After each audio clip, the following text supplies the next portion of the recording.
Praise the Lord, जय मसीह की सबको। मैं श्रृंखला कानपुर से एक बार फिर परमेश्वर के सामर्थ्य और मधुर वचन को आपके साथ बांटने के लिए यहाँ पे उपस्थित हुई हूँ। मैं आशा करती हूँ कि सभी सही होंगे और परमेश्वर के वचन में अपने आत्मिक जीवन की तरफ, उन्नति की तरफ बढ़ रहे होंगे।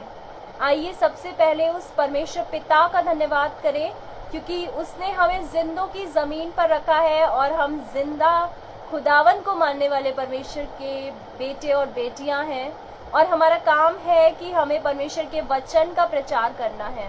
मैं धन्यवाद देती हूँ अनुपम अंकल और शबनम आंटी का कि उन्होंने मुझे फिर से मौका दिया अपने इस पेज आगरा मसीह मंडली पर लाइव आकर परमेश्वर के जलाली वचन का प्रचार करने के लिए, और वो अपना प्रतिफल किसी भी रीति से नहीं खोएंगे। और मैं आप सभी का धन्यवाद करूंगी जो भी आने वाले सेशन को देखेंगे और जो रिकॉर्डेड सेशन को भी देखते हैं। परमेश्वर उनके जीवन में भी बहुत आयत से काम करेगा और वो भी कैसे बनेंगे, फलवंत बनेंगे, फलदायी पेड़ बनेंगे। तो आइए सबसे पहले उस परमेश्वर पिता को धन्यवाद दे प्रार्थना के माध्यम से। उसके बाद हम स्तुति आराधना करेंगे और उसके बाद आज के वचन को जो आत्मिक मन्ना परमेश्वर ने ठहराया है उसे हम मिल बांट करके क्या करेंगे, अपने आत्मिक तृप्ति करेंगे। तो आइए सबसे पहले प्रार्थना के माध्यम से परमपिता परमेश्वर को धन्यवाद देते हैं। धन्यवाद धन्यवाद धन्यवाद परमेश्वर पिता, आज की शाम के लिए परमेश्वर कि आपने हमें जिंदों की जमीन पर रखा है परमेश्वर। और हम मानते हैं परमेश्वर, जैसा बाइबल में लिखा है कि जब मेरे नाम से 2 या 3 उपस्थित होंगे तो मैं वहां पर हाजिर होऊंगा। हम मानते हैं परमेश्वर कि आप यहाँ पर उपस्थित हैं और हर एक के जीवन से आप बात करेंगे परमेश्वर। मैं प्रार्थना करती हूँ परमेश्वर आज के समय के लिए, जो बीमारियों के बिस्तरों में पड़े हैं परमेश्वर, तरह तरह की बीमारियों से ग्रसित है परमेश्वर, उन सभी को अपने छिदे हुए लहू वाले हाथ से छुइए और चंगाई दीजिए परमेश्वर। मैं प्रार्थना करती हूँ परमेश्वर, जो इस टाइम जॉब की टेंशन में है, जिन्हें अच्छी सी जॉब नहीं मिल रही है, जो बेरोजगार है परमेश्वर, आप उन लोगों को परमेश्वर एक बेहतर, एक बेस्ट जॉब मुहैया कराइए परमेश्वर। मैं प्रार्थना करती हूँ परमेश्वर, जो किसी न किसी बंधनों में बंधे हुए हैं परमेश्वर, आपके जलाली नाम से मैं उस बंधनों को तोड़ती हूँ परमेश्वर। मैं प्रार्थना करती हूँ परमेश्वर अनुपम अंकल और शबनम आंटी के लिए परमेश्वर, और परमेश्वर उनके जीवन को आप बहुत बहुत बहुत आशीषित करिए परमेश्वर, ताकि वो दूसरों के लिए एक एग्जाम्पल ठहरे परमेश्वर। मैं प्रार्थना करती हूँ परमेश्वर हर एक व्यक्ति के लिए परमेश्वर, जो इस टाइम परमेश्वर वीकनेस में है, कमजोरी में है, जो परमेश्वर हताश है, आप उन्हें एक आशा की किरण दीजिए परमेश्वर। मैं प्रार्थना करती हूँ बुजुर्ग लोगों के लिए परमेश्वर, उनकी उम्र को और बढ़ाइए परमेश्वर। आज के समय के लिए परमेश्वर आपको धन्यवाद देते हैं, आगे आने वाले समय को आपके हाथों में सौंपते हैं। हमारी नहीं बल्कि आपकी इच्छा हमारे जीवनों में पूरी होने पाए परमेश्वर। इस छोटी सी प्रार्थना को आपके प्यारे बेटे यीशु नासरी के नाम से मांगते हैं, सुनिए और ग्रहण कीजिए, आमीन। तो आइए सबसे पहले हम स्तुति आराधना करते हैं, और इसके लिए हम एक गीत गाएंगे, और गीत के बोल इस तरीके से हैं,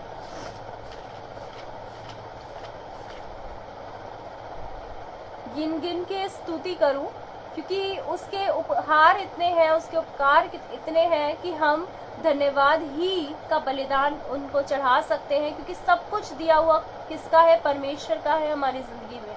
तो हम उसे कुछ दे नहीं सकते, हम सिर्फ क्या दे सकते हैं, अपने धन्यवाद रूपी भेंटों को उनके आगे क्या कर सकते हैं, दे सकते हैं। तो आइए हम इस गीत के माध्यम से परम पिता परमेश्वर का धन्यवाद करेंगे।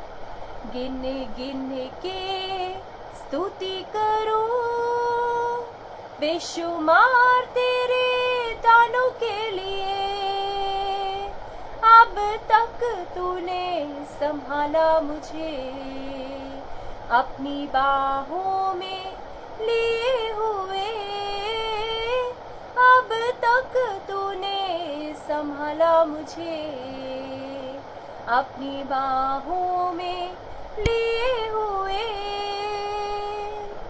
तेरे शत्रु का निशाना तुझ पर होगा ना सफल, तेरे शत्रु का निशाना तुझ पर होगा ना सफल। आँखों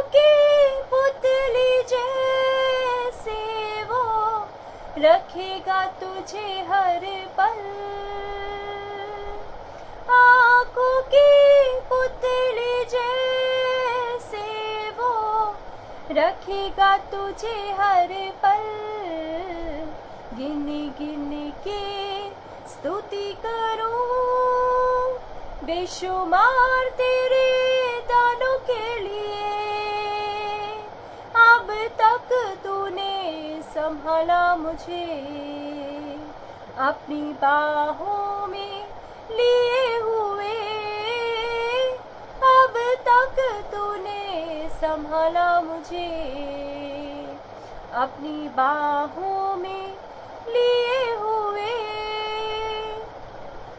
आंधियां बन के आए जिंदगी के फिकर,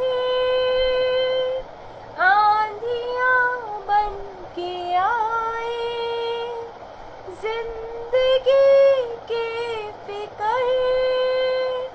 कौन है तेरा खेवनहारा, है भरोसा तेरा किधर।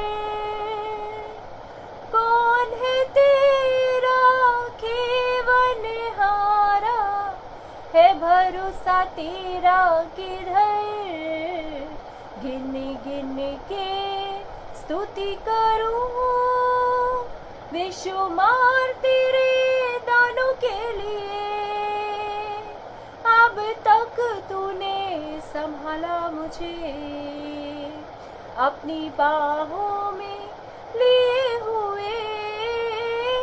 अब तक तूने संभाला मुझे, अपनी बाहों में लिए हुए।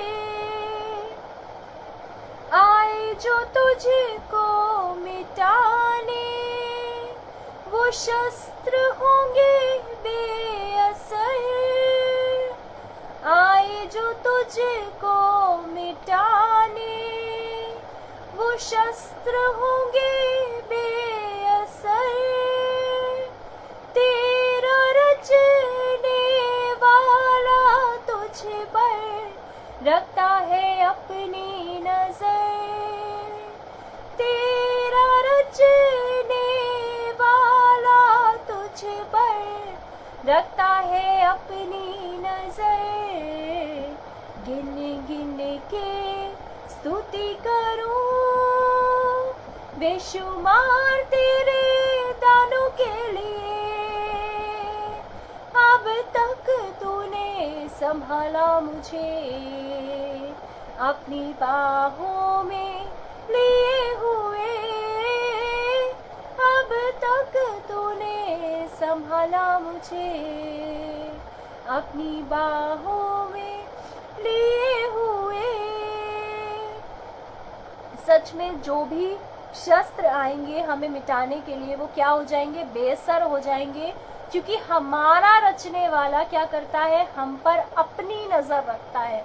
हम क्या है, हम उसके बनाए हुए एक सृष्टि है, संरचना है, और जिसे परमेश्वर ने अपने हाथों से बनाया है। और वो क्या करते हैं, वो हमारे ऊपर निगरानी रखते हैं। 24 घंटे वो हमें देखते रहते हैं।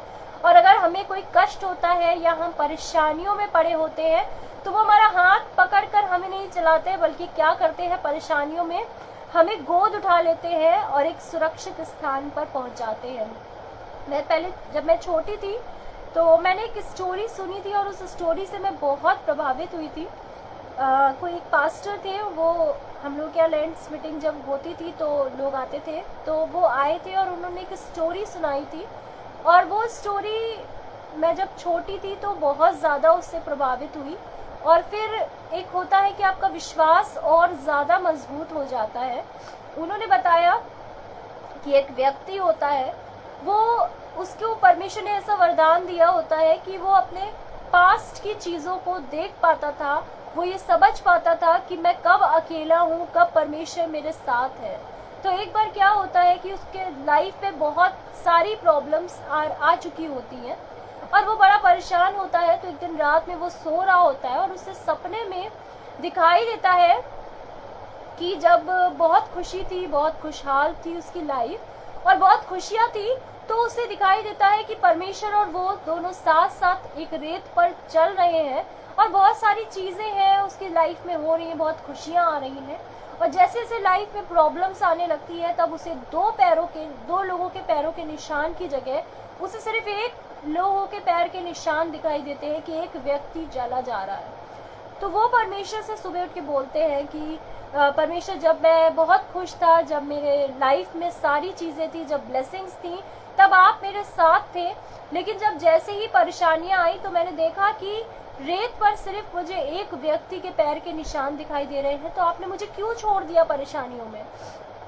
और परमेश्वर उसे बहुत प्यारा सा आंसर देते हैं। परमेश्वर उस व्यक्ति से कहते हैं कि जब परेशानी नहीं थी, जब तुम्हारी लाइफ बहुत अच्छी थी, जब तुम खुशहाल थे, जब तुम्हारी लाइफ आशीषित थी, ब्लेसिंग से भरी थी, खुशहाली से भरी थी, तब मैं तुम्हारे साथ साथ तुम्हारे कदम से कदम मिलाकर चल रहा था।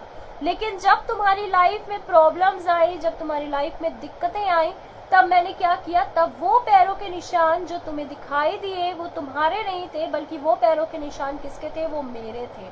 क्योंकि मैं तुम्हें अपनी गोद में उठा करके सारी प्रॉब्लम्स से ऊपर तुम्हें उठा करके क्या कर रहा था, चल रहा था। वो पैरों के निशान तुम्हारे नहीं बल्कि मेरे थे, और मैंने तुम्हें क्या कर रखा था, अपनी गोद में उठाया हुआ था।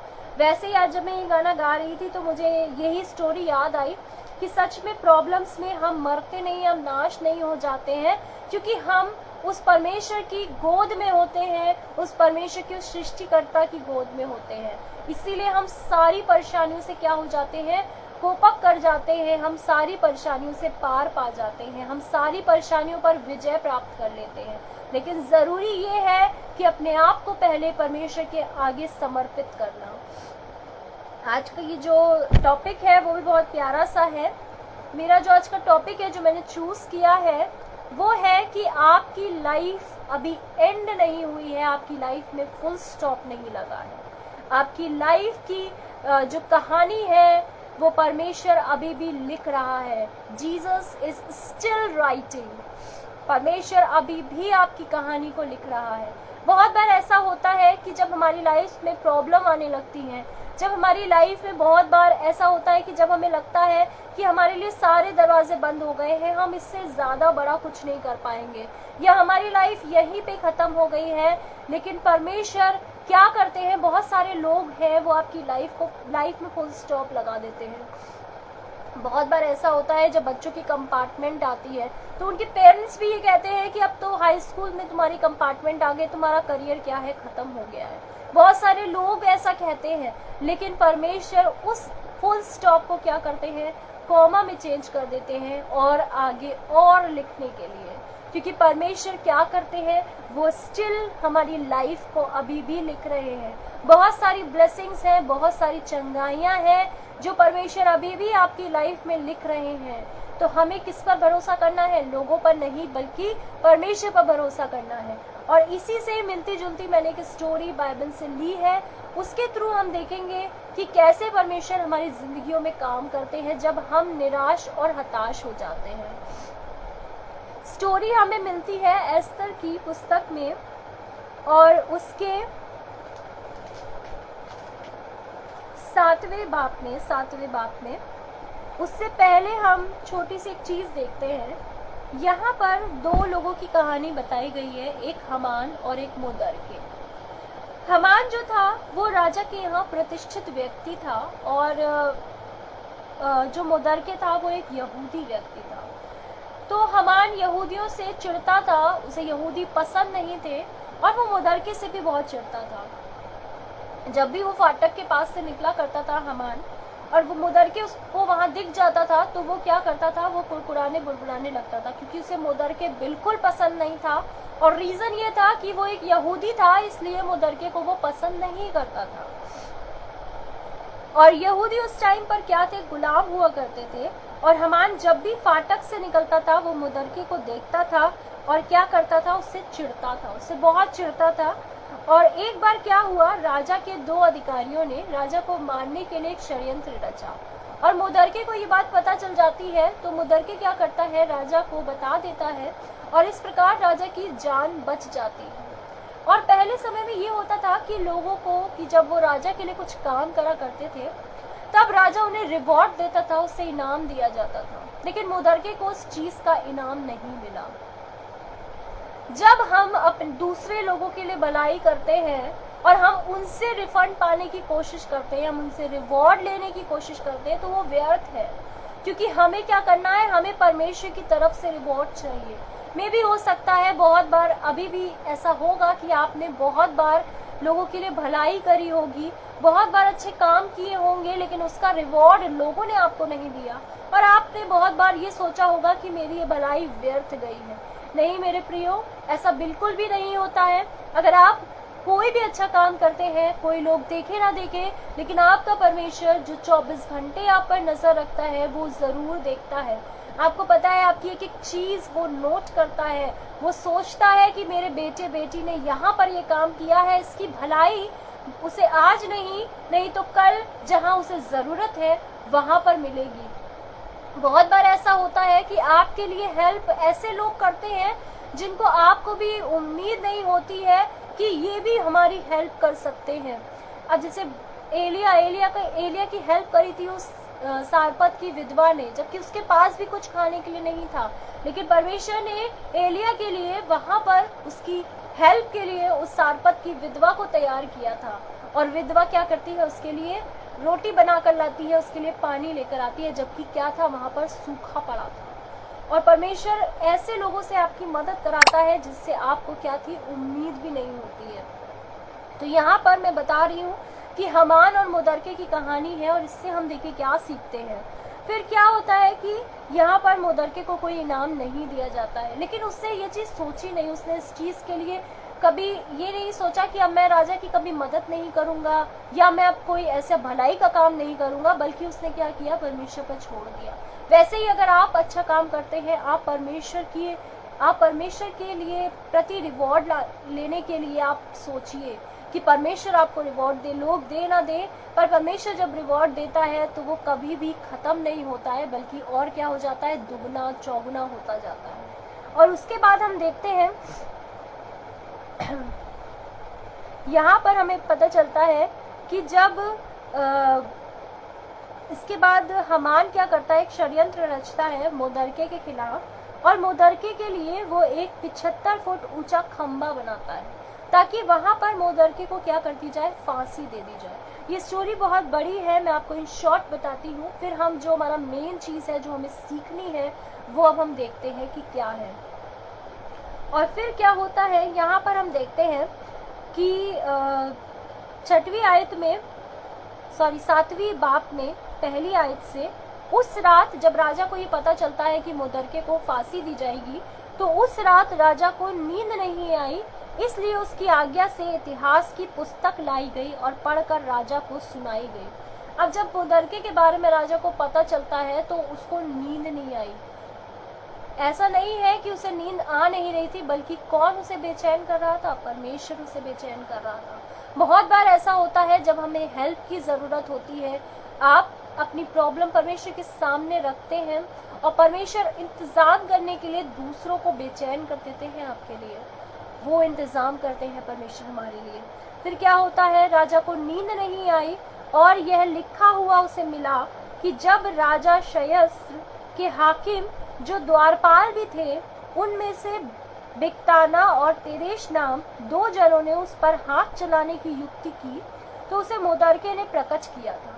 तो जब राजा को बेचैनी हुई, नींद नहीं आई, वो कितने मखमल के बिस्तर पे सो रहा होगा, कितने आरामदायक बिस्तर पे सो रहा होगा, लेकिन उसे तब भी नींद नहीं आई, क्योंकि परमेश्वर मुदरके के लिए क्या कर रहा था, उसकी स्टोरी को लिख रहा था।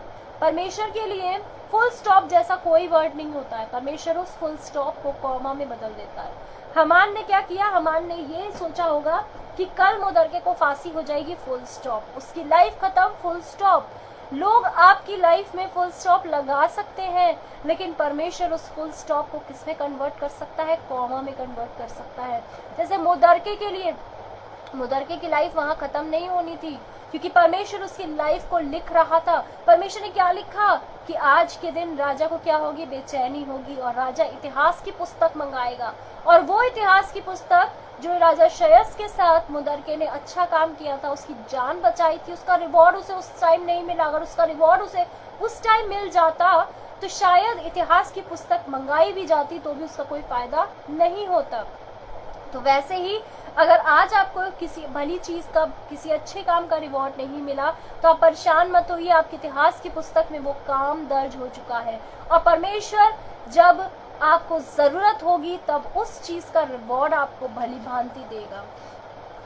उसके बाद क्या होता है कि जब मुदरके का ये चीज प्रकट होती है राजा के सामने, तब राजा ने पूछा इसके बदले मुदरके की क्या प्रतिष्ठा बढ़ाई की गई।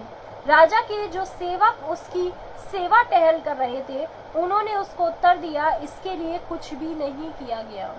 और फिर हम चौथी आयत में देखते हैं, राजा ने पूछा आंगन में कौन है। उसी समय तो हामान राजा के भवन से बाहरी आंगन में इस मंशा से आया था कि जो खंबा उसने मुदरके के लिए तैयार कराया था उस पर उसको लटका देने की चर्चा राजा से करे। तो मुदरके यहाँ पर एक षड्यंत्र रच कर आया था कि कल हामान को यहाँ पर मुदरके को यहाँ पर फांसी दे दी जाएगी। हामान आता है और हामान क्या करता है, बाहर आंगन के पास खड़ा हुआ था और वो इस मंशा से आया था कि राजा को मुदरके के लिए बताए और वहां पर उसको वो क्या करे, वहां पर उसको फांसी दे दी जाए। बहुत बार आपकी लाइफ में भी ऐसा लोग करते हैं, लेकिन परमेश्वर आपसे आज अभी इसी समय ये कह रहा है कि आपकी लाइफ की जो हिस्ट्री है, जो स्टोरी है, वो अभी भी लिखी जा रही है, क्योंकि हम यहाँ पर सिर्फ गवाही देने के लिए नहीं बुलाए गए हैं, हम यहाँ पर टेस्टिमनी क्रिएट करने के लिए बुलाए गए हैं। और हमें परमेश्वर क्या करना चाहते हैं, हमें परमेश्वर ऊंचाइयों में लेके जाना चाहते हैं। हो सकता है कि बहुत बार हम ऐसा लगता है हमें कि हमारे लिए सारे द्वार बंद हो गए हैं, हमारे लिए कोई भी भलाई का काम नहीं हो रहा है, हमारी लाइफ यहीं पर रुक गई है। तो मैं आज और आपसे अभी ये कहना चाहती हूँ कि परमेश्वर आपकी लाइफ की जो कहानी है उसे अभी भी लिख रहे हैं, क्योंकि परमेश्वर की डिक्शनरी में फुल स्टॉप जैसा कोई वर्ड नहीं है। परमेश्वर की डिक्शनरी में क्या वर्ड है, प्लस वर्ड है, ऐड वर्ड है। परमेश्वर की डिक्शनरी में कॉमा वर्ड है। वो ब्लेसिंग्स को हमारी जिंदगियों में ऐड करते हैं और जो बुरी बातें होती हैं, जो परेशानियां होती हैं, उनको क्या करते हैं, सब्ट्रैक्ट करते हैं। तो हमें और आपको सिर्फ क्या करना है, अपने आप को समर्पित करना है। उसके बाद हम देखते हैं कि जब हामान को अंदर बुलाया जाता है तब राजा के सेवक ने उससे कहा आंगन में तो हामान खड़ा है। राजा ने कहा उसे भीतर बुलवा लाओ। तब हामान भीतर आया। तब राजा ने उससे पूछा जिस मनुष्य की प्रतिष्ठा राजा करना चाहता हो तो उसके लिए क्या करना उचित होगा। हामान ने सोचकर कि मुझसे अधिक राजा किसकी प्रतिष्ठा करना चाहता होगा, राजा को उत्तर दिया जिस मनुष्य की प्रतिष्ठा राजा करना चाहे तो उसके लिए राजकीय वस्त्र लाया जाए। अब यहाँ पर हामान को लगता है कि राजा उसकी प्रतिष्ठा करना चाहता है, लेकिन यहाँ पर वो उसको एडवाइस करता है कि उसके लिए क्या किया जाए, राजकीय वस्त्र लेकर आया जाए, उसे पहनाया जाए और एक घोड़ा भी जिस पर राजा सवार होता है, उसके लिए सिर पर जो राजकीय मुकुट धरा जाता है वह भी लाया जाए।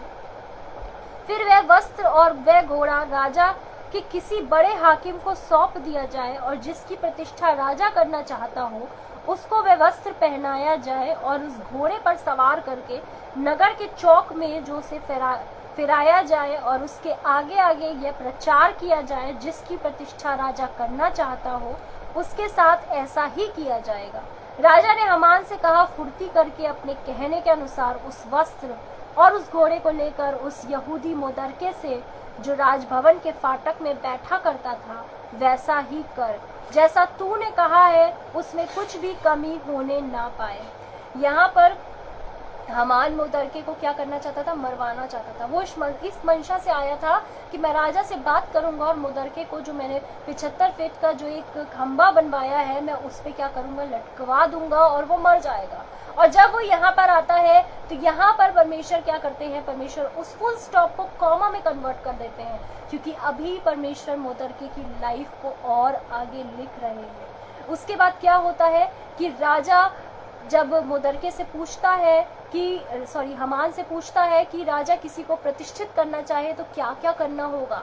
तो जो जो चीजें हामान राजा को बताता है वो सारी चीजें राजा मोदरके के लिए करने के लिए कहता है हामान से। उस व्यक्ति के लिए जो ये चाह रहा था कि मोदरके मर जाए, ऐसा षड्यंत्र रचा, उसको ये सब करना पड़ा। और उसके बाद हम देखते हैं तब हामान ने उस वस्त्र और उस घोड़े को लेकर मोदरके को पहनाया और उसे घोड़े पर चढ़ाकर नगर के चौक में इस प्रकार पुकारता हुआ घुमाया कि जिसकी प्रतिष्ठा राजा करना चाहता है उसके साथ ऐसा ही किया जाए। ये है परमेश्वर की लिखी हुई कहानी, ये है परमेश्वर की वो कहानी जो परमेश्वर हमारी और आपकी लाइफ में भी लिखता है। परमेश्वर उन लोगों से हमारी प्रतिष्ठा करा देता है जो कभी हमारे लिए क्या करते थे, पीठ पीछे हमारे लिए षड्यंत्र रचते हैं। लेकिन जरूरी ये है कि हमें किस पर भरोसा करना है, हमें परमेश्वर पर भरोसा करना है। यहाँ पर ये नहीं लिखा है कि जब हामान को, मोदरके को पता चला कि हामान उससे चिढ़ता है, तो कभी मोदरके ने इस प्रकार से प्रार्थना नहीं करी कि परमेश्वर मेरा जीवन व्यर्थ है, मोदरके मुझसे चिढ़ता है। हामान को पता चला होगा कि मोदरके उसको मरवाना चाहता है, लेकिन तब भी मोदरके ने हामान के लिए ये चीज नहीं बोली परमेश्वर से कि परमेश्वर हामान मुझसे चिढ़ता है, वो मुझे मरवाना चाहता है, तुम कब तक शांत बैठे रहोगे, तुम ऐसा कुछ करो कि हामान क्या हो जाए, उसको समझ में आए। लेकिन मोदरके ने क्या किया, एकदम शांत होकर परमेश्वर पर अपनी जीवन को सौंप दिया, छोड़ दिया। वैसे ही हमें और आपको भी परेशानियों में, कष्टों में परमेश्वर के आगे अपने आप को समर्पित करना है। और तब वो एक ऐसी हिस्ट्री क्रिएट करते हैं जो किसी ने ना देखी ना सुनी, और हमारे लिए एज अ टेस्टिमनी हमारी लाइफ बन जाती है।